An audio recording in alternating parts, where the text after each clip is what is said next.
हम कोरोना से फ्री नहीं हुए और ये ब्लैक एंड व्हाइट फंगस आ गया। चीन भी सोच रहा होगा इस सिलेबस में तो कोरोना था, ये आउट ऑफ सिलेबस क्या आ गया। तो इस फंगस की ब्लैक एंड व्हाइट मूवी बनाते हैं और इस गुत्थी को सुलझाते हैं कि ये है क्या। तो हेलो फ्रेंड्स, मैं हूं आपका दोस्त हितेश। चलिए लेते हैं आज के विषय पर पूरा ज्ञान।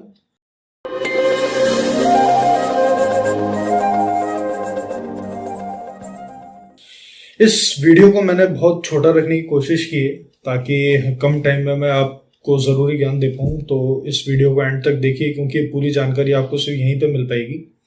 ठीक है, सबसे पहले फंगस जान लेते हैं क्या होता है। तो फंगस, फफूंद या कवक ये बिना पत्ते, फूल या रंग के एक पौधा है जो अन्य पौधों पर या सड़ने वाले पदार्थ पर जीवित रहता है। जब से दुनिया है ये तब से पृथ्वी पर मौजूद है। इनमें से कुछ अच्छे फंगस भी होते हैं, कुछ बुरे भी होते हैं। और बुरे से मतलब है जिनसे हमें नुकसान हो सकता है। तो फंगस स्पोर्स यानी बीजाणुओं से पैदा होते हैं। ये हमारे चारों तरफ है और यहाँ स्पोर्स को बढ़ने और पैदा होने के लिए केवल सिर्फ दो ही चीज़ों की जरूरत पड़ती है। एक तो कार्बनिक पदार्थ यानी कि ऑर्गेनिक सब्सटेंस जैसे ड्राईवॉल, कालीन या लकड़ी, और दूसरा नमी यानी कि मॉइस्चर। तो अब सबसे पहले एक बार जो ब्लैक और वाइट जो फंगस है उनके बारे में जान लेते हैं। तो एक तो जैसे ब्लैक फंगस को म्यूकरमाइकोसिस भी कहते हैं। ये बहुत ही गंभीर और घातक संक्रमण है जो म्यूकर मोल्ड के संपर्क में आने के कारण होता है। वाइट फंगस को हम कैंडिडा भी कहते हैं। ये ब्लैक फंगस से भी ज्यादा घातक है।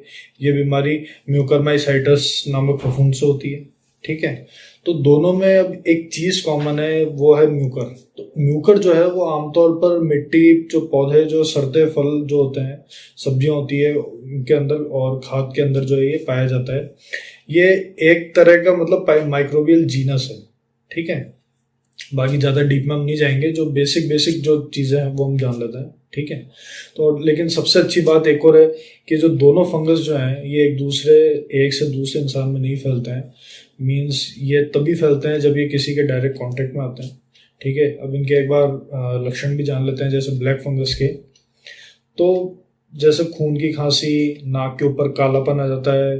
ठीक है, ब्लड विजन होता है, सीने में दर्द, सांस लेने में कठिनाई, और जो हमारे जो इंटरनल जो बॉडी टिश्यूज होते हैं उनको ये गलाने लग जाता है। और अगर ये आंखों तक फैल जाए तो दृष्टि का तो बता ही दिया मैंने आपको। ठीक है, सूजन भी आ जाती है और लॉस ऑफ विजन भी हो सकता है। ठीक है, वहीं दूसरी तरफ जो वाइट फंगस है तो उसमें नाखून, स्किन, पेट, किडनी, ब्रेन, प्राइवेट पार्ट, जैसे मुंह के साथ लंग्स को भी ये संक्रमित कर सकता है।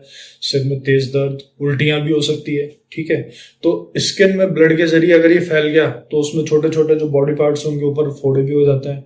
ठीक है, जॉइंट्स में हमारे पेन हो सकता है। ब्रेन तक पहुंच गया तो सोचने विचारने की जो हमारी क्षमता है उस पर असर होता है और बोलने में भी दिक्कत होने लगती है। तो लंग्स पर असर होने के कारण इसके जो लक्षण है वो हम कह सकते हैं कि कोरोना से मिलते जुलते हैं। ठीक है, जैसे कि सांस फूलना या कई बार सीने में दर्द होता है। ठीक है, अब ये फैलते कैसे हैं, थोड़ा सा इसको एक बार देख लेते हैं कि ये हवा में होता ही है फंगस। ठीक है, और ये नाक के जरिए लंग्स में पहुंच जाता है। घर के उन एरियाज में जहाँ मॉइस्चर काफ़ी जमा हो जाती है या हाई ह्यूमिडिटी हो, जैसे कि खराब वेंटिलेशन हो। ठीक है, और बारिश की वजह से जैसे काफ़ी सारा पानी इकट्ठा हो जाता है। ठीक है, या जो हमारे सड़े हुए फ्रूट्स होते हैं, वेजिटेबल्स होते हैं, रोटी, ब्रेड, ये मतलब काफ़ी टाइम तक ये सब पड़े रहते हैं तो ये भी सड़ने लगते हैं। और अगर उन्होंने उनको खा लिया तो उससे भी हमको हो सकता है। और या हमारा जो बॉडी पार्ट है, किसी पर कट लग गया, कोई घाव हो गया, तो अगर जो वाइट फंगस, ब्लैक फंगस जो है उसके कांटेक्ट में आ जाते हैं तो उसके थ्रू भी ये फैल सकते हैं। तो अब ये वायरस का असर किन किन पे हो सकता है ये एक बार देख लेते हैं। जैसे कि जो डायबिटिक पेशेंट होते हैं, ठीक है, HIV पेशेंट्स होते हैं, कैंसर पेशेंट्स होते हैं, और जो कुपोषण का शिकार जो मरीज होते हैं, जो स्टेरॉइड्स का जो बहुत यूज़ करते हैं, जो जिम जाते हैं वो स्टेरॉइड्स काफ़ी यूज़ करते हैं। ठीक है, और वो जो कोरोना पेशेंट जो अभी हाल ही रिकवर हुए हैं उन्होंने भी स्टेरॉइड्स लिए होते हैं। तो उन सबसे क्या इम्यूनिटी वीक हो जाती है और ये उन्हीं पे हमला करता है। ठीक है, जो नवजात बच्चे जो होते हैं, न्यूबॉर्न बेबीज होते हैं, उनमें भी अगर ये फंगस पाया जाता है तो उसमें इसको डायरेक्ट कैंडिडियासिस बीमारी कहा जाता है। ठीक है, इसमें क्रीम कलर के स्पॉट हो जाते हैं बच्चों पे। महिलाओं में ल्यूकोरिया की मुख्य वजह है। ल्यूकोरिया में महिलाओं के वाइट डिस्चार्ज होता है। ठीक है। तो बेसिकली मतलब ये है कि अगर आपकी इम्यूनिटी जो है वो किसी भी रीजन से अगर कम हुई है तो आपको बहुत सावधानी रखने की जरूरत है, ये उन्हीं पर अटैक करता है। इससे बचाव क्या है तो वो भी देख लेते हैं। जैसे कि जो सबसे मेन जो बात है अगर हम उस पर ध्यान दें तो इस साफ सफाई का हम ध्यान रखें, डस्टी इन्वायरमेंट में ना जाएं, ठीक है। बाहर जाएं तो जब मास्क पहने तो जब भी बाहर जाएं तो मास्क जरूर पहने, ठीक है। और जो फूड आइटम्स है उनको फ्रेश ही रखें, ठीक है, और फ्रेश आइटम्स ही यूज करें ताकि ये जो हमको जो दिक्कत है इससे हमको दो चार नहीं होना पड़े, ठीक है। और जैसे कि अगर आपको किसी पे भी अगर आपको फंगस टाइप कुछ दिखता है, काला सफेद कैसा भी फंगस आपको दिखता है, अगर थोड़े भी खराब होने लग गए ब्रेड वगैरह रोटी या कुछ भी, तो आप उनको सावधानी पूर्वक नष्ट कर दें, उनका यूज करते ही ना करें, ठीक है। और आप अगर बाहर जा रहे हैं तो कपड़े के मास्क आप पहनकर वापस घर पे आए तो उसको मास्क को साबुन से धो लें, ठीक है। तो उसके बाद में काम मिले। सर्जिकल मास्क आप जो है 1 या 2 दिन से ज़्यादा ना यूज़ करें। N95 जो मास्क है अगर गंदा हो गया है तो बेहतर है कि आप उसको या तो ज़्यादा रगड़ के ना धोएं, ठीक है।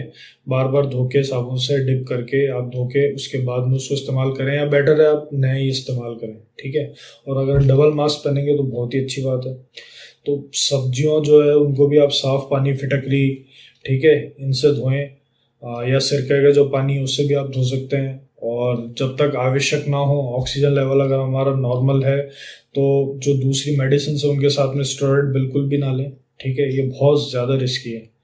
और यदि मरीज को जो पेशेंट है, जो कोरोना पेशेंट है, जिनको हम अगर ऑक्सीजन वगैरह लगाते हैं तो ऑक्सीजन मास्क जो है उसको रोज़ साफ करके इस्तेमाल करें। साथ ही ऑक्सीजन सिलेंडर या कॉन्सेंट्रेटर में स्टेराइल वाटर या सलीन डालें और उसको रोज़ बदलें, ठीक है। बारिश के मौसम में जैसे घर पर बारिश के मौसम में मरीज को या घर पर ठीक होकर आ जाएं तो भी किसी भी जैसे मॉइस्चर वाले जो जगह है उनको वहाँ पर ना रखें, ठीक है। और जो उनके बिस्तर, चादर, तकिए जो होते हैं उनको आप बदलते रहें। बाथरूम साफ रखें।